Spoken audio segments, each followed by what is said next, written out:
My darling Brittany, well, we've made it. We're on the afternoon of what will be the most important day of our lives, and all I have to do now is fill this blank page with my love for you. This is probably the toughest of tasks in our exciting, challenging, and unique wedding season. How do I sum up how I feel for you in this limited space?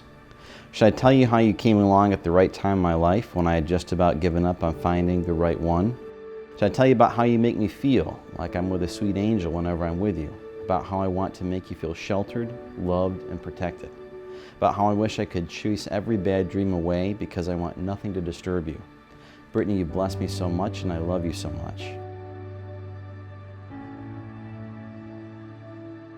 We're sitting alone, slightly awkward moment of silence when Gray piped up nervously but confidently. He said, "I'm going to ask for your permission to marry your daughter, Brittany." Whoa. They erected in the eyes. I was like, whoa, where'd that come from? I told him I thought he really loves my daughter by the way that he treats her, and now he would be responsible for one of the most precious things to me, my daughter Brittany. So as my dad mentioned earlier, we do have a tradition in our family where around middle school age, we get taken out to a special dinner on date night with our parents one-on-one, and we sit down to compose the list of our future spouse. And over the years, Brittany's list continued to get longer. With more and more qualities she desired and would not compromise on in her future spouse. She was even told by her campus pastor that she might need to cut down on this list so she wouldn't be disappointed, that she wouldn't find anyone who met all of her criteria. Little did this pastor know, or even Brittany know, at the time that God would provide her with a man who would not only meet her extensive list, but that the list would actually measure up to how wonderful this man could be. So many people told me that a man like you didn't exist, and that no one would quite measure up to my high standards. Gray, my groom and husband in a few hours, you are the man that God has ordained for me, and the man He has designed to fit my every need, desire, strength, and weakness. And I'm so glad it's you that He chose. This is really happening.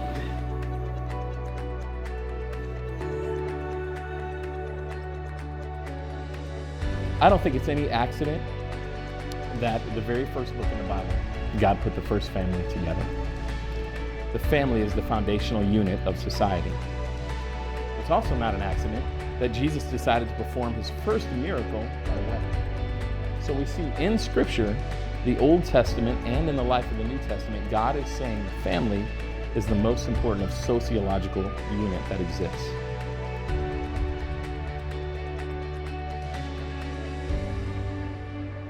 I knew that Gray's life was going to be quite a bit sweeter the very first time I heard him speak of Brittany. You see, I've heard Gray speak of women before, but I've never heard Gray speak of women with awe and wonder in his voice before. In fact, the very first time that Gray spoke of Brittany, he said, "Dean, I've met a very special woman."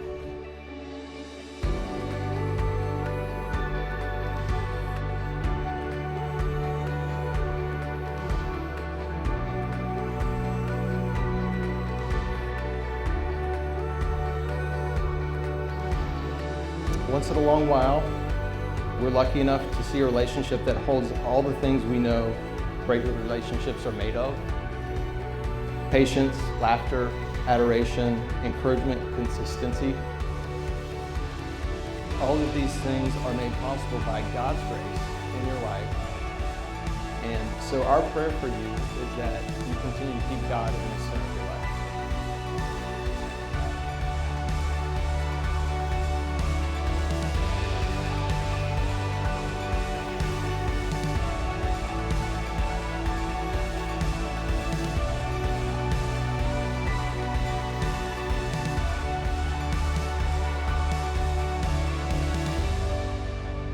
The parallels between Christ and the church and the groom and the bride are so apparent to me when I think of you.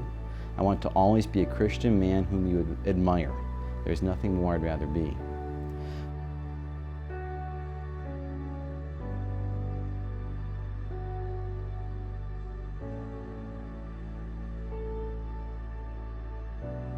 This afternoon I marry my best friend, the woman who has changed my life and has my heart. Sweet Brittany, I love you and can't wait to start our life together. With all my heart, you're Gray.